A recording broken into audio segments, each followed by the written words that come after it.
우리 아이가 수학학원을 다닌다라고 했으면 두 가지 목적 중에 하나 아닐까요? 하나는 진도를 뽑거나 나머지 하나는 성적을 올리거나. 그걸 좀 명확하게 정리를 해드릴게요. 정리하는 기준을 오늘 알려주시단 말이에요. 그쵸. 매번마다 이거 질문 그만하시고 이제 질문 그만. 그냥 이렇게 생각하시면 됩니다. 반드시 초중등 과정에서는 진도 속도를 우선시하셔라. 그럼 이제 이럴 거잖아요. 심한 언제예요? 아, 또 고등과정 달리는 엄마들 있어요. 아이가 아무리 똑똑해도 고등과정 달리시면 안 돼요. 네, 안녕하세요. 인지공학 박사 김성태입니다. 네, 안녕하세요. 대치동 입시 컨설턴트 이시용입니다. 지난 영상에서 우리 아이가 피해야 되는 학원 3가지 유형에 대해 살펴봤어요. 아, 맞아요. 네. 그때 댓글이 그거 우리 애 얘긴데?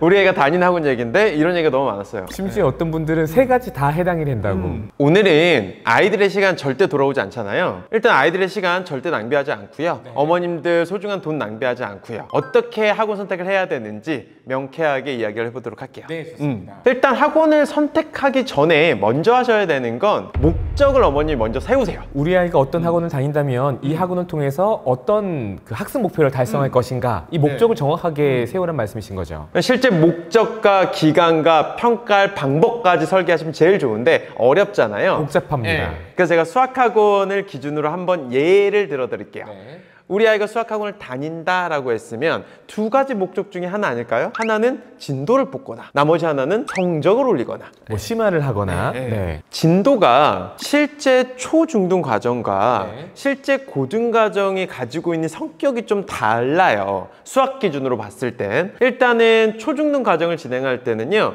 진도 속도를 좀 더 우선시하는 게 아이한테 유리합니다. 다시 말해서 초중등 과정이 실제 고등이랑 연계되는 연계 비율을 봤을 때 기본 과정들의 연계율이 굉장히 높아요. 그래서 결과적으로 초중등 심화는 그 시기에 하고 끝나버리거든요. 그래서 향후에 계속 구구단처럼 사용할 수 있는 건 기본 과정이니까 기본 과정을 똑바로 하는 시간을 최대한 많이 세이브할 수 있는 방법을 찾는 게 효율적이라는 얘기인 거죠. 거기서 시간을 세이브하게 되면 고등 과정을 공부할 수 있는 시간을 더 많이 확보할 수 있겠네요. 네, 지난 영상에서 댓글들에 막 이런 게 있었어요. 학원을 갔다가 보내는데 실제 지금 선행을 하고 있다. 어떤 어머님은 선행을 열심히 하고 있는데 이거 선행만 계속해서 되냐, 쉬운 문제만 풀려서 되냐, 어려운 문제 좀 풀려야 되는 거 아니냐, 이 어머님들이 있었고요. 또 다른 어머님은 심화를 하고 있는데 속도가 너무 느리다, 선행 속도가 너무 늦다, 그러니까 선행이 느린데 괜찮냐 라고 물어보시는 분들이 있는데 그걸 좀 명확하게 정리를 해드릴게요. 정리하는 기준을 오늘 알려주시단 말이에요. 그쵸. 매번마다 이거 질문 그만하시고 이제 질문 그만. 이 질문 안 해도 돼요, 앞으로. 그냥 이렇게 생각하시면 됩니다. 우리 아이가 초중등, 학년 상관없어요. 초중등 과정을 하고 있다라고 하면 반드시 초중등 과정에서는 진도 속도를 우선시하셔라. 단 우리 아이가 이제는 막 진도를 막 달려라 이런 얘기가 아니고요. 우리 아이가 기본이 정확하게 되고 있는 수준으로만 학습이 된다라고 하면요, 일단은 심화를 안 한다라고 걱정하실 필요는 없다라는 거예요. 그래서 개념수, 유형수 정도만 명확하게 뗄 수 있으면 다음 진도에 해당하는 개념수, 유형수를 연결시켜도 문제 없다. 걱정하지 마셔라. 그럼 이제 이럴 거잖아요. 심화는 언제예요?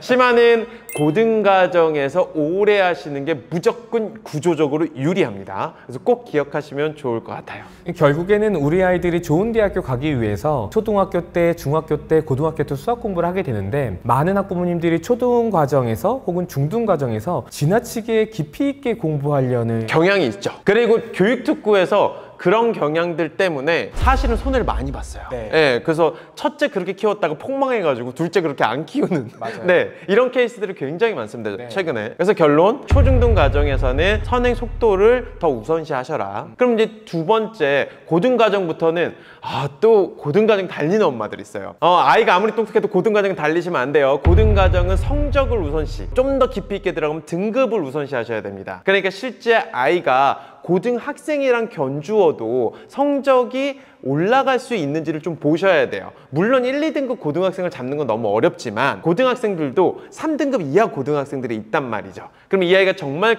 경쟁력 있게 고등과정을 하고 있는 친구라고 하면 등급이 예를 들면 7등급부터 시작했다고 하더라도 꾸준히 올라가고 있는지에 대한 성적 모니터링이 무조건 우선입니다. 그래서 진도가 우선이 아니라는 점. 그래서 고등은 문제집을 끝내고 잘했어가 아니라 성적까지 올라갔는지 반드시 확인하셔야 된다는 거. 목적 목적을 명확하게만 하시면 첫 번째 학원 선택 기준에서 반 이상은 일단 이득을 보신 겁니다. 네. 이제 첫 번째 목적을 정했잖아요. 네. 학원의 입학 테스트로 넘어가 보죠. 실제 입학 테스트는 어떻게 조금 바라보면 좋을까요? 보통 학원들이 이제 초중등 과정을 중심으로 이제 아이들을 지도하는 학원인지 혹은 고등부 내용들을 좀 중심으로 지도하는 학원인지 이렇게 크게 둘로 나눠볼 수 있을 것 같아요. 그랬을 때 초중등 학원 같은 경우에는 이 학원을 다닐 수 있는 수준인지 아닌지는 그렇게 중요하지 않기 때문에 이런 학원의 경우에는 예를 들어서 100점 만점에 몇 점 이런 식으로 좀 단편적으로 점수가 떨어져서 우리 학원에 들어올 수 있다 없다 판단하는 학원들은 좀 기피하는 게 좀 좋지 않을까 싶어요. 동네에서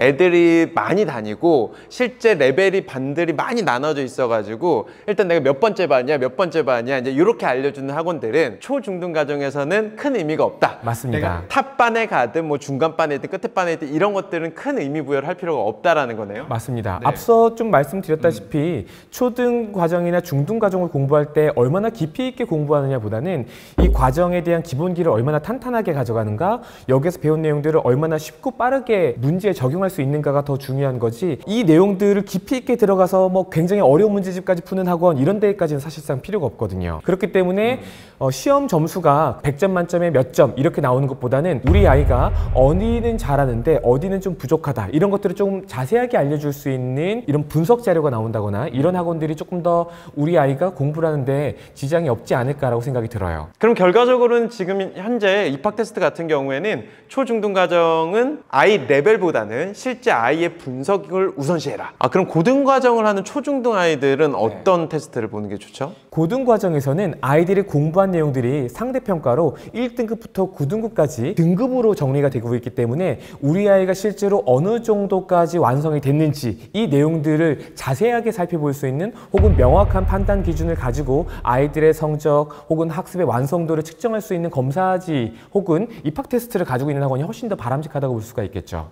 대형 학원이 그러면 유리하겠네요. 대체적으로는 대형 학원이 훨씬 더 유리하다고 볼 수가 있습니다. 그렇다고 반드시 대형 학원만 유리하다 혹은 대형 학원을 다녀야 된다 또 요거는 아닌 것 같아요. 실제 이제는 이렇죠. 아까 처음에 목적으로 했던 만약 진도를 나가는 게 목적이다 라고 하면 수학학원 같은 경우에는 일단은 아이의 진도 속도의 요구사항들이 있을 거기 때문에 요구사항을 들어줄 수 있는 사이즈가 좋아요. 다시 말해서 대형 학원이고요. 실제 본인들이 가지고 있는 노하우나 전문 콘텐츠나 아니면 이미 검증되어 있는 학원들은 사실 갑의 위치에 있어요. 그래서 결과적으로는 어머님들의 요구사항을 들어주지 않거든요. 과외나 수수 정예 학원들 같은 경우에는 부모님들의 요구사항을 적극 수용을 해주죠.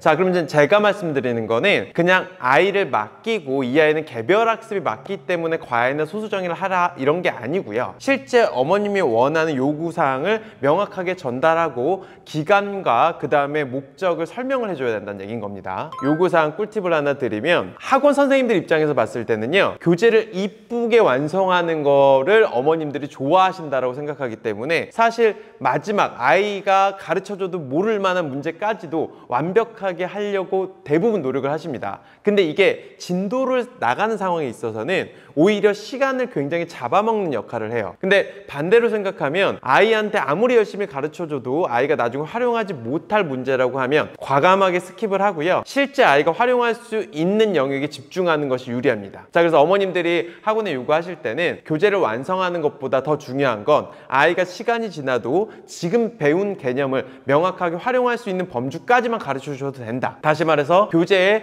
8, 90%만 정확하게 완성도 있게 끝내주셔도 된다 라고 선생님한테 얘기를 해주셔야 선생님이 진도를 조금 우선시해서 불필요한 부분들은 스킵을 하고요. 명확하게 효율적으로 진도를 나가 주실 겁니다. 그래서 진도를 나가고자 한다라고 하면 초등 같은 경우에는 실제 1.5개월에서 2개월 정도 한 학기 기준으로 진도 설계를 하시고요. 중등 같은 경우에는 2개월에서 2.5개월 정도 진도 설계를 하시면 큰 무리 없이 타이트하게 진도가 움직여지실 거고요. 심화를 뺀 상태에서 나가는 진도이기 때문에 조금 진도 욕심이 더 나으시면 한 0.5개월 정도는 더 당기셔도 큰 무리는 없어 보입니다. 자, 그 다음 이제 두 번째 얘기를 드릴게요. 고등 과정을 나가고 있는 친구들 입장에서는 고등 과정은 정확하게 성적을 올리는 게 중요합니다. 다시 말해서 등급 향상이 되는 게 굉장히 중요해요. 그런 경우에는 소수 정예학원보다는요, 정확하게 아이들의 성적을 비교할 수 있는 레벨 체계가 명확하게 되어 있고요. 실제 주간 테스트나 월말고사 같은 경우를 통해 아이들의 레벨을 매번 확인할 수 있는 구조의 대형학원이 유리한 게 사실입니다.